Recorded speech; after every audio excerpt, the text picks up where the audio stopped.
Langkah-langkah sepatu hitam yang lusuh itu terdengar jelas di lantai aula megah universitas pagi itu. Mahasiswa-mahasiswa lain sudah rapi dengan jas baru, sepatu mengkilap, bahkan beberapa sengaja menyewa jas branded demi momen sakral wisuda mereka.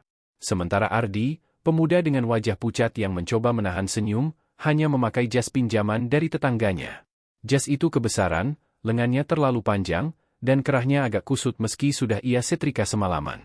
Semua orang menoleh dengan tatapan meremehkan. Astaga, lihat tuh, ada yang gak mampu beli jas aja datang ke wisuda. Malu-maluin banget, bisik seorang mahasiswi dari barisan kanan. Teman-temannya terkikik pelan. Ardi hanya menunduk. Hatinya seperti diremas, namun ia memilih untuk diam. Baginya, hari ini adalah hari yang seharusnya penuh kebanggaan. Bertahun-tahun ia berjuang, kuliah sambil bekerja serabutan. Menjadi kuli bangunan, mencuci mobil, hingga kadang tak makan seharian demi bisa membayar SPP. Semua pengorbanan itu kini mencapai titik akhir, toga di kepalanya adalah saksi bahwa ia berhasil.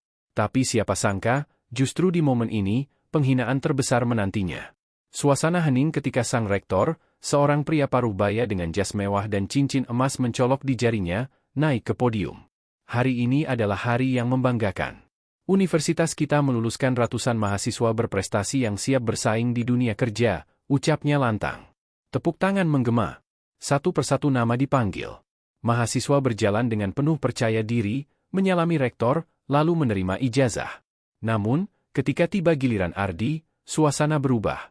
Ardi Pratama, suara MC menggema. Ardi melangkah maju. Aula mendadak sunyi, seolah semua mata hanya tertuju padanya. Jas kebesaran itu tampak semakin mencolok. Sepatu tuanya mengeluarkan bunyi gesekan yang memalukan. Ia berusaha tersenyum, berusaha menutupi kegugupannya. Tapi tepat saat ia berdiri di depan rektor, sesuatu terjadi. Rektor menatapnya dari ujung kepala hingga kaki, lalu tersenyum miring. Mikrofon di tangannya masih aktif, dan kalimat berikutnya terdengar jelas ke seluruh ruangan. Oh, ini dia mahasiswa yang katanya sering menunggak SPP itu, ya? Hebat juga akhirnya bisa sampai sini. Tawa kecil terdengar dari barisan penonton. Beberapa dosen saling berbisik. Wajah Ardi memanas, telinganya berdenging. Ia ingin bumi menelannya saat itu juga. Namun rektor belum berhenti. Coba lihat penampilannya, jas pinjaman, sepatu hampir jebol. Beginikah calon pemimpin masa depan bangsa? Kalimat itu disambut tawa meledak dari mahasiswa lain. Ada yang menepuk-nepuk pundak temannya sambil menunjuk ke arah Ardi. Beberapa bahkan mengangkat ponsel, merekam momen memalukan itu. Ardi menggenggam ijazah yang diberikan dengan tangan gemetar. Air matanya hampir jatuh, tapi ia paksa menahan. Ia tahu, jika menangis di sana, ejekan akan semakin menjadi-jadi. Langkahnya terasa sangat berat ketika ia turun dari panggung. Kepalanya tertunduk dalam, menutupi wajah yang merah padam. Pantas aja selama ini dia kerja jadi kuli. Lihat penampilannya, kayak pengemis nyasar wisuda, celetuk seseorang. Kata-kata itu menusuk lebih dalam daripada pisau. Ardi berjalan menuju kursinya, menahan isak yang hampir pecah. Ia menatap ijazah di tangannya. Kertas yang seharusnya jadi simbol perjuangan, kini terasa seperti beban yang membuatnya hancur. Ia teringat pada ibunya di rumah, seorang penjual gorengan yang sudah menunggu kabar bahagia hari ini. Ibunya berkata semalam, "Nak, jangan minder ya. Biarpun kita miskin, kau harus tunjukkan kalau kau bisa berdiri sejajar dengan yang lain." Tapi nyatanya, yang terjadi adalah sebaliknya. Semua menertawakannya, bahkan orang yang seharusnya memberi semangat, rektor itu, justru mempermalukannya di depan ribuan orang. Di pojok aula, seorang dosen senior yang dikenal bijaksana menatap Ardi dengan iba. Ia tahu perjuangan anak itu, bagaimana ia sering datang ke kampus dengan pakaian sederhana, bagaimana ia selalu bekerja keras meski tertinggal. Tapi sang dosen hanya bisa diam. Sistem di kampus ini penuh dengan pamer status. Mereka yang kaya dan punya koneksi selalu dipuji. Sementara yang miskin, diremehkan. Dipandang rendah. Ardi duduk kaku di kursinya. Tangannya memegang erat ijazah hingga kertas itu terlipat. Matanya basah, tapi ia berusaha keras agar tak ada yang melihat. Dalam hatinya, ia berbisik, "Baiklah. Hari ini kalian tertawa. Tapi aku janji, suatu saat, aku akan buat kalian menunduk malu. Aku bukan siapa-siapa sekarang, tapi tunggu saja." Namun, yang tidak disadari semua orang di ruangan itu adalah satu hal mengejutkan. Ardi bukan mahasiswa biasa. Ada rahasia besar tentang dirinya yang bahkan rektor sekalipun tidak tahu. Rahasia yang kelak akan mengubah segalanya. Langit sore itu tampak muram, seolah ikut menertawakan nasib Ardi. Setelah prosesi wisuda selesai, para mahasiswa lain sibuk berfoto ria bersama keluarga mereka, memamerkan toga dan ijazah, bahkan tak sedikit yang sengaja menyewa fotografer profesional. Mereka tertawa lepas, sambil berpose di depan banner besar bertuliskan, "Selamat sukses wisuda universitas," sementara Ardi berdiri sendirian di pojok halaman kampus, menggenggam ijazah yang sudah lecek. Ibunya tak bisa hadir, karena harus menjaga lapak gorengan kecil di pinggir jalan demi bisa menutup biaya hidup. Ayahnya sudah lama tiada. Tak ada sahabat dekat yang menemaninya, karena kebanyakan temannya menjauh sejak tahu Ardi sering dianggap mahasiswa miskin yang merepotkan. Ia hanya menatap mereka dari kejauhan. Seperti orang asing di pesta kebahagiaan. Tiba-tiba ponselnya bergetar. Sebuah pesan masuk dari ibunya, "Nak, bagaimana? Kau sudah diwisuda? Ibu ingin sekali datang, tapi dagangan belum habis. Nanti kalau ada uang lebih, kita bisa foto di rumah ya, biar ada kenangan. Ibu bangga sama kamu, nak." Ardi menggigit bibirnya kuat-kuat. Air matanya tak bisa dibendung kali ini. Ia mengetik balasan dengan jari gemetar, "Iya Bu, Ardi sudah resmi sarjana. Doakan Ardi ya. Ardi janji, suatu saat nanti ibu akan hidup layak, nggak akan jualan gorengan lagi." Setelah menekan tombol kirim, ia menengadahkan wajah ke langit, berbisik pelan, "Tunggu aku, Bu. Aku akan buktikan." Namun, langkahnya tertahan ketika suara tawa beberapa mahasiswa terdengar. Itu si Ardi, si miskin sarjana. Gimana bro, mau kerja apa nanti? Jadi kuli bangunan lagi?" Salah satu dari mereka sengaja berkata keras, seakan ingin memastikan Ardi mendengar. Ardi menghela napas panjang, menahan diri untuk tidak membalas. Ia berjalan meninggalkan mereka, meski ejekan itu menempel seperti duri di hatinya. Ia tahu, membalas hanya akan mempermalukan dirinya lebih jauh. Tapi di dalam hati, api kemarahan mulai membara. Malam itu, setelah pulang ke rumah kontrakan sempitnya, Ardi duduk di depan meja kayu reot. Ia membuka sebuah kotak kecil yang disimpan rapi di bawah kasur. Di dalamnya, ada beberapa dokumen penting yang selalu ia sembunyikan. Salah satunya, sebuah surat warisan berlogo resmi yang sudah lama ia rahasiakan. Ardi bukan sembarang orang. Ia adalah cucu dari seorang pengusaha besar yang dulu sangat berpengaruh di kota itu. Namun, karena konflik keluarga, ibunya memilih pergi meninggalkan segala kemewahan dan hidup sederhana. Ardi tumbuh tanpa tahu bahwa darahnya membawa garis keturunan orang terpandang. Baru beberapa tahun terakhir, sebelum sang kakek meninggal, ia menitipkan pesan melalui seorang pengacara, "Kalau cucuku itu bisa menyelesaikan kuliahnya, berikan padanya semua peninggalanku. Biar dunia tahu, meski hidupnya sengsara, dia punya darah pejuang." Dan kini, saat Ardi resmi menjadi sarjana, waktunya hampir tiba. Namun Ardi tidak ingin orang tahu. Ia ingin membuktikan bahwa dirinya bisa berdiri di atas kakinya sendiri, bukan hanya karena harta warisan. Esoknya, kabar tentang Ardi yang dipermalukan rektor sudah menyebar di media sosial. Video rekaman ejekan itu viral. Judul-judul miring muncul, "Mahasiswa miskin jadi bahan tertawaan rektor di wisuda megah." Ada yang menghina, tapi ada pula yang simpati. Beberapa netizen menuliskan komentar, "Kenapa rektornya tega begitu? Dia tetap pantas dihargai, meski miskin." Namun komentar yang menyakitkan lebih banyak, "Sarjana kere, nanti juga jadi pengangguran," dan "Pantes diremehin, penampilannya aja kayak gelandangan." Ardi membaca sambil menggenggam ponselnya erat. Dadanya sesak. Namun ia memilih diam. Ia tahu, ini bukan waktunya membalas. Biar semua menghina. Biar semua meremehkan. Karena ia punya sesuatu yang lebih besar menunggu untuk ditunjukkan. Hari-hari berikutnya semakin berat. Ardi melamar pekerjaan ke berbagai tempat. Kantor-kantor menolaknya mentah-mentah. "Maaf, kami cari yang berpengalaman," atau "Kami butuh yang punya koneksi," begitu alasan mereka. Bahkan ada HRD yang terang-terangan berkata, "Kamu lulusan universitas itu ya? Saya sempat lihat videomu waktu wisuda." Waduh, maaf ya, image MU kurang baik untuk perusahaan kami. Hati Ardi semakin remuk. Bukan hanya diremehkan di kampus, sekarang dunia kerja pun menolaknya karena kejadian memalukan itu. Seolah seluruh hidupnya hanya serangkaian kegagalan. Malam-malam ia habiskan menatap atap kamar, berpikir apakah perjuangannya sia-sia. Tapi setiap kali ia teringat wajah ibunya yang letih berjualan gorengan di pinggir jalan, tekadnya kembali bangkit. Ia tidak boleh menyerah. Suatu sore, sebuah mobil hitam berhenti di depan kontrakannya. Dari dalam keluar seorang pria parubaya dengan setelan jas rapi. Ia mengetuk pintu rumah Ardi.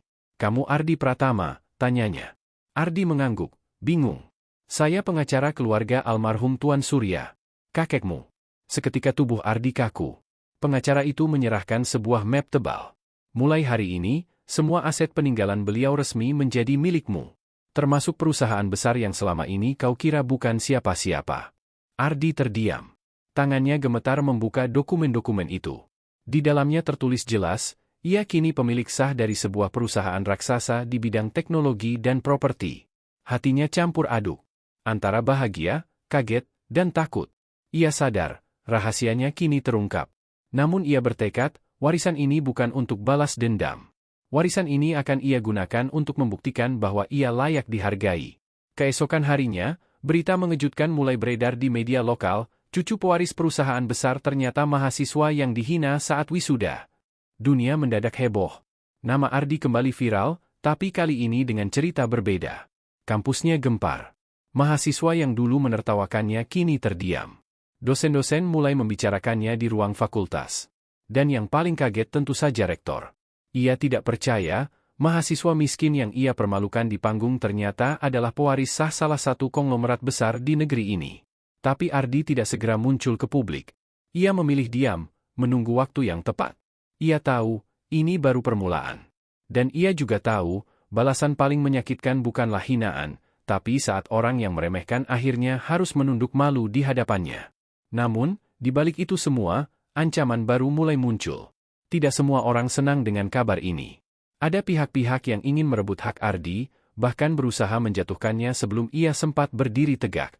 Bayangan masa lalu keluarganya mulai menghantui. Ardi kini berada di persimpangan jalan, antara tetap diam dan hidup tenang, atau berdiri melawan semua hinaan dan ancaman, demi membuktikan bahwa dirinya bukan lagi orang yang bisa diremehkan. Aula besar universitas itu kembali ramai beberapa bulan setelah peristiwa wisuda memalukan. Kali ini bukan acara pelepasan mahasiswa, melainkan undangan khusus dari sebuah perusahaan besar yang akan menandatangani kerja sama dengan pihak kampus. Semua dosen, pejabat, bahkan rektor berdasi rapi menunggu dengan penuh antusias. Spanduk besar bertuliskan, "Kerja sama strategis universitas dengan PT Surya Utama Group," terbentang megah di panggung utama. Tidak ada yang tahu siapa sebenarnya pemilik baru perusahaan itu. Bisik-bisik penuh rasa penasaran terdengar di setiap sudut ruangan. Katanya pemilik barunya masih muda. "Aku dengar dia lulusan kampus ini juga." "Masa sih? Jangan bercanda." Di ruang VIP belakang panggung, Ardi berdiri mengenakan setelan jas hitam yang pas dengan tubuhnya. Wajahnya tegas, rambutnya rapi, tatapannya penuh percaya diri. Berbeda jauh dengan sosok yang pernah dipermalukan saat wisuda. Hari itu, ia bukan lagi mahasiswa miskin dengan jas pinjaman. Ia adalah pewaris sah sekaligus direktur utama PT Surya Utama Group, sebuah perusahaan raksasa yang bergerak di bidang teknologi dan properti. Sang pengacara keluarga berdiri di sampingnya, menepuk bahunya pelan. "Ingat, nak, hari ini bukan sekadar penandatanganan kerjasama. Hari ini kau menunjukkan pada dunia siapa dirimu sebenarnya." Ardi menghela napas dalam-dalam. Dalam hatinya, ia teringat wajah ibunya. Wanita sederhana yang kini ia ajak tinggal di rumah baru, jauh dari kerasnya jalanan. "Ibu, doakan Ardi. Hari ini Ardi akan menepati janji. Tak akan ada lagi yang berani meremehkan kita," bisiknya. Ketika MC mengumumkan nama pemilik PT Surya Utama Group, aula mendadak hening. "Hadirin sekalian, mari kita sambut Bapak Ardi Pratama." Semua mata seketika membelalak. Beberapa dosen hampir menjatuhkan berkas di tangannya. Mahasiswa yang masih tersisa di ruangan itu berbisik tidak percaya. Rektor, yang berdiri di tengah panggung, mendadak pucat. Ingatannya melayang pada saat ia mempermalukan Ardi di hadapan ribuan orang. Ia tidak pernah membayangkan bahwa mahasiswa yang ia hina sebagai calon pengemis itu kini berdiri di hadapannya sebagai pengusaha muda dengan kekuasaan besar. Langkah Ardi mantap menaiki panggung. Sorot kamera wartawan membidiknya dari berbagai sudut. Kilatan lampu kamera menyilaukan, seakan mengabadikan momen pembalasan yang tidak akan terlupakan. Ardi mengulurkan tangan untuk berjabat. Rektor terdiam sesaat, ragu untuk menyambutnya. Tapi di depan banyak orang, ia tak punya pilihan. Dengan wajah kaku, ia menggenggam tangan Ardi. Tangan yang dulu ia pandang rendah, kini harus ia sambut dengan penuh kepalsuan. "Selamat datang, Pak Ardi," suaranya bergetar. Ardi tersenyum tipis. "Terima kasih, Pak Rektor. Senang bisa kembali ke kampus yang pernah memberi saya banyak pelajaran berharga." Ucapannya terdengar biasa, tapi semua yang mendengar tahu betul maksud sindiran halus itu. Suasana aula makin tegang. Setelah penandatanganan kerja sama selesai, tiba waktunya Ardi memberi pidato. Ia melangkah ke podium, menatap seluruh hadirin. Aula sunyi. Semua menunggu apa yang akan ia katakan. Suaranya mantap, namun terselip getir dari luka masa lalu. "Beberapa bulan lalu, saya berdiri di ruangan ini sebagai seorang mahasiswa miskin. Dengan jas pinjaman dan sepatu usang, saya menerima ijazah saya. Dan saat itu, di ruangan yang sama, saya dipermalukan. Saya dihina, ditertawakan, dianggap tidak layak jadi pemimpin masa depan. Hari itu adalah hari yang tidak akan pernah saya lupakan." Ruangan bergemuruh pelan. Beberapa mahasiswa saling pandang, merasa bersalah karena ikut menertawakan. Dosen-dosen menunduk. Rektor menelan ludah, keringat dingin mengalir di pelipisnya. Ardi melanjutkan, suaranya semakin dalam.